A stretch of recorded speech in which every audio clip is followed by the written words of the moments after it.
All right, this is cause number 24 DCCR 0122, State of Texas versus Catherine Welch. Ma'am, are you Catherine Welch? Yes, Your Honor. And Ms. Welch is here with her attorney, Mr. Gertz. State's attorney is present.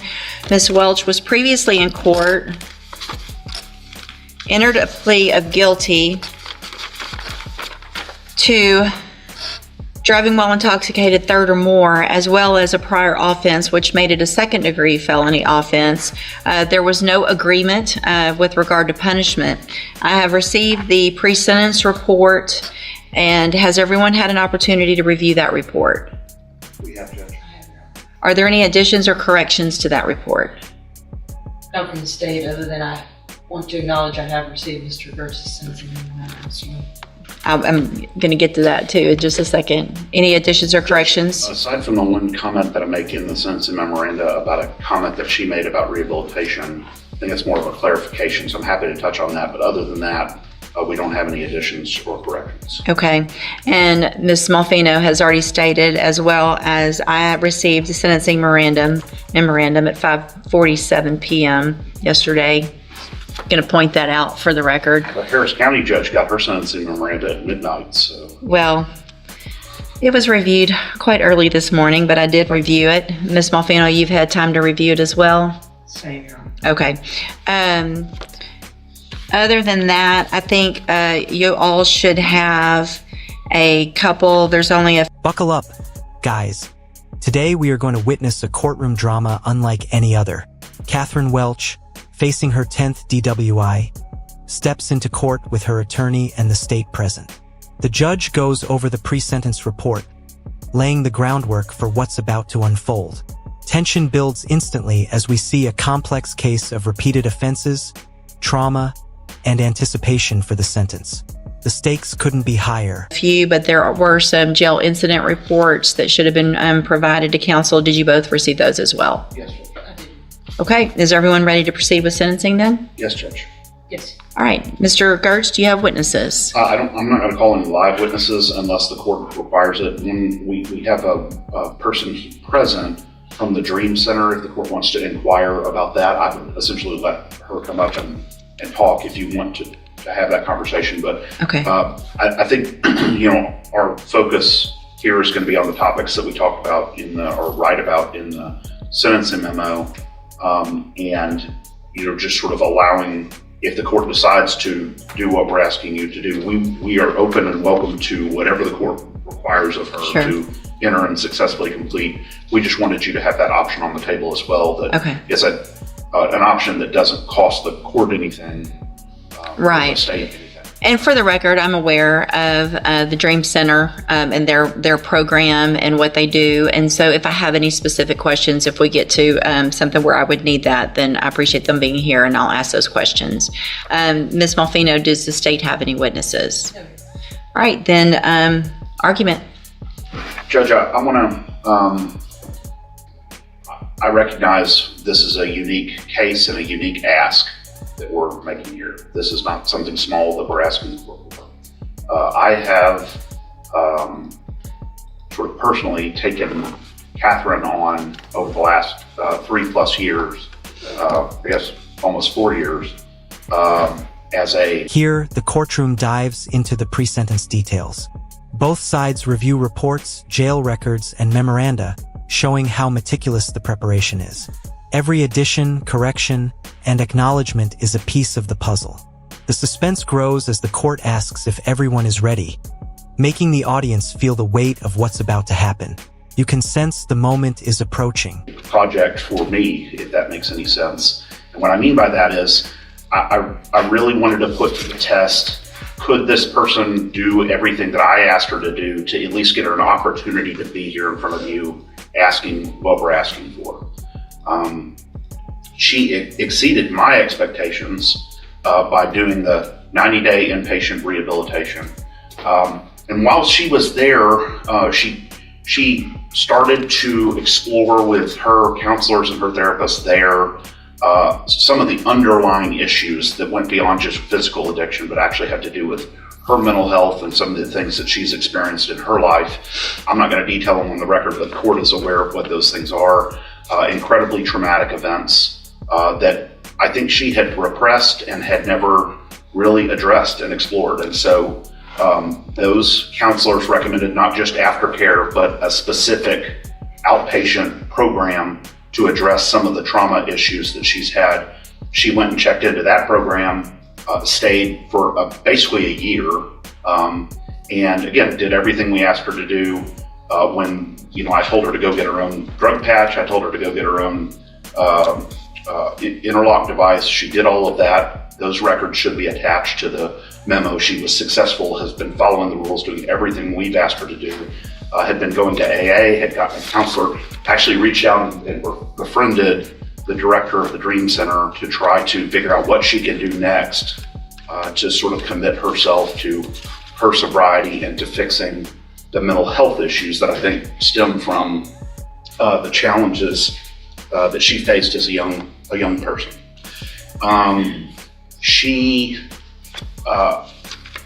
Sometimes it's easy to look at one side of the ledger. Now the defense steps up, painting a picture of transformation. Catherine's attorney details her 90-day inpatient rehab, trauma counseling, and continuous mental health work. They highlight her efforts to rebuild her life, showing a side of her often overshadowed by past mistakes. The courtroom listens as the defense argues for leniency, making the audience wonder, can genuine change outweigh a decade-long criminal history? The rap sheet or the criminal history, and think that defines this person. What I have been fortunate enough to do is to really dig down and get to understand her as a human, and see that all the progress she's made, all the effort she's made, and see what she's done well and all of the problems that she's been addressing well. She's obviously very anxious about this day, but we've been looking forward to this day as well, to be able to present that. And I want to go down on the bottom of page 2, address what I was talking about in the CSI. So that I'm not saying that this wasn't the words that came out of her mouth, but when she was asked by one of the examiners in the probation report, she felt she needed treatment. She said she didn't feel like she needed treatment. She wasn't opposed either. I want to clarify what we mean by that. And I say this here, but what she would say, I think, is she did 90 days of detox rehab related treatment, has continued aftercare, has continued mental health care. But in terms of going to a program that is specifically targeted at people who are currently using or currently intoxicated, I think she thought that wasn't the direction that would be ideal. She will do whatever you want her to do, but I wanted to explain what that comment means. And this section clears up misconceptions from probation reports. The defense explains Catherine's willingness to comply with any court requirements, her proactive outreach to rehabilitation programs, and support from her parole officer. These moments build credibility and suspense. Viewers are left weighing her commitment against the severity of her past offenses, all while the courtroom weighs options carefully. So, there's a lot of times, as you know, Judge, private rehabilitation programs will just reject you if you've been clean for 3+ years, as she has. And so they just won't even accept you at all. So I think that was just a misunderstanding or a miscommunication between the probation officer and Catherine. But nonetheless, she's willing to do whatever the court chooses here. Additionally, we've been in contact with her current parole officer. They are willing to keep her on parole instead of revoking her, depending on what the court does here. And so that was encouraging as well. I think we had the same kinds of conversations with them about her recovery and about her efforts. And so I think that was an encouraging sign from them. And then finally, Judge, you see, we didn't want to focus too much on support from the community because, again, this isn't just a run-of-the-mill case. This is a different focus. But she is married. She has a family. She recognizes the impact that all of this has had on her family and her relationships, the strain it has put on her husband, both financially and also emotionally, and she accepts responsibility for that, and is asking the court to consider this extremely rare position that we're asking the court to take here.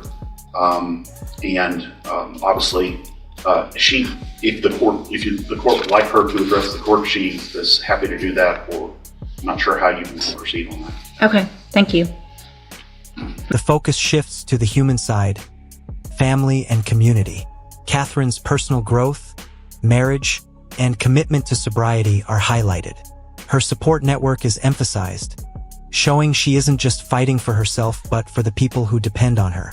This part tugs at the audience's emotions, creating suspense around whether the judge will take this into account when deciding her fate. Ms. Malfino? Judge, I don't envy the position that the court is in this morning. I do take very seriously the comments of Mr. Gertz. I take him at his word for that, and I hope that all of those things are true. It's difficult for me as a representative of Jefferson County and the state and the citizens that work on the roads every day to stand up and say I agree with probation, but I don't disagree with the things that Mr. Gertz has said and the information that is in his sentencing memo.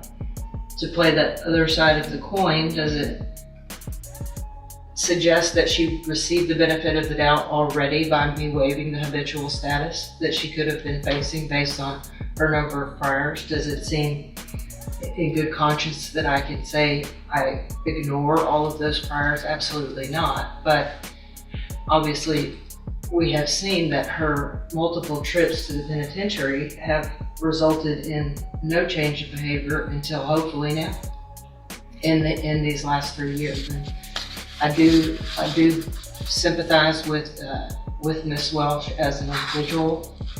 Again, it's hard for me as a district attorney, assistant district attorney, to say that I concur with the punishment being probation, but I don't, again, disagree with the comments that Mr. Gertz has. We've had multiple conversations about this case. I know he's worked very diligently at it. I don't really know, Judge, and that's why it's before you, that putting her in prison for 20 years and her getting out in 2 versus an extensive probation period where she can continue the recovery she's been doing is a better option. But again, I don't know what is in the best interest of public safety. Here, Catherine speaks directly, sharing her past struggles with addiction, trauma, and untreated mental health issues. Her voice is shaky but determined as she explains the steps she's taken to reclaim her life. She acknowledges responsibility and pleads for a chance to continue her recovery. The intensity here makes viewers lean in, awaiting the judge's reaction and ultimate decision. Unfortunately, none of us do, so I would defer to the court's wisdom and whatever you think is appropriate based on the volume of information. All right, thank you. Anything else? Would you like to say something, Judge? Your Honor, I just want to say that the past was fueled by drugs and alcohol. I take complete responsibility for that. I did not know from very young when things happened in my life that it could have been, some of it could have been treated and stopped earlier if I had gotten help for my mental health. That, after I received this DWI, that helped me get myself to a place that I could go into a treatment program and deal with some of those past traumas. In the past, I didn't. I medicated and drank to just forget about the pain, just numb myself out. I didn't know how else to deal with that until when I got on my mental health meds, and I have bipolar, I have PTSD, and my mind back then was very chaotic. And I just want to say, after I had my mental health meds, I was able to go through treatment at Santa Maria in Houston, in that place. The judge addresses the gravity of the situation, recognizing Catherine's rehabilitation but weighing it against her history of 10 DWIs. He emphasizes public safety, the repeated risks on the road, and the difficult balance between leniency and justice. The suspense peaks as the courtroom holds its breath, and viewers are left on edge, wondering which path will be chosen. Really saved my life. I did extensive 90-day treatment with trauma counselors. It was a trauma-informed community there. And also, when I completed that, I worked an outpatient program, but I still lived on their facility. I went to the sex trafficking and recovery program, and I was in that for about 8 months, where I got the state paid for the counseling for trauma still. And I just worked really hard in that. I got a job while I was in there. And then once that program was over, I moved to a sober living facility in Oxford House in spring, and I worked there until I felt like I was strong enough to come home and do what I needed to do. And I was in the complete program for right at a year. And I'm sorry, I'm very nervous today, and I know that my past record is, like Ryan said, atrocious. But you know, the things that I had to deal with within myself from when I was a little girl, those are things that you don't go to prison, even in their programs there, that you don't talk about. It's just, you just don't. And I'm asking you, please do not send me back to prison. I want to move forward. I have moved forward in my life, and this year that I've been in jail has given me more time to think and know that I am definitely headed in the right direction. I have a sponsor. I attend AA at home. I had moved on with my life as far as I could with my sobriety. I mean, I knew this charge was out there. And I think I made some really good choices with my Mid-County AA friends. They've helped me a lot, and I am open to anything. I will abide by all the rules and do anything that's asked of me. And I think, I know now that I'm responsible and capable of taking care of my business and my life. Thank you.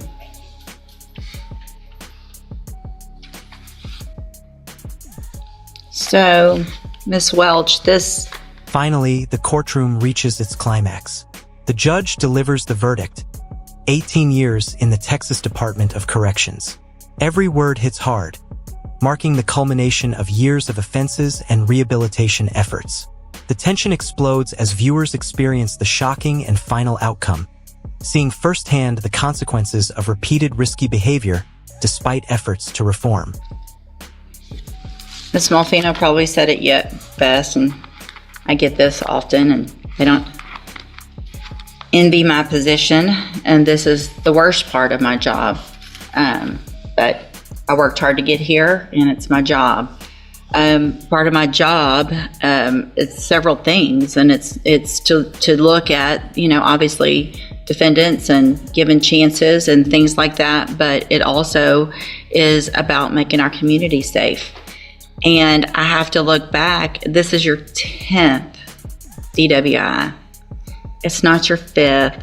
It's not your 8th. It's the 10th. And while I understand the trauma that you went through, that you've been to Safe P 3 times. You've been given opportunities on probation where they were revoked. You've had opportunities while you were on parole to do what you have done now. And while I appreciate what you've done, and I think that's great, and my goal isn't to, to stop any improvement, but I can't, in my opinion, in good faith, go home tonight, look myself in the mirror and say I gave somebody on their 10th DWI, that your last sentence was for 15 years in prison.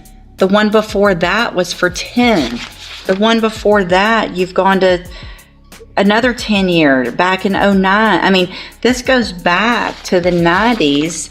You got a 10-year sentence in 2011. While you're on parole for that one, you get another one. So they give you 15 years and you get out and you're on parole and you do it again. The fact is, we're just lucky that you haven't killed someone in our community 9 times over, being given opportunities. I just can't do it.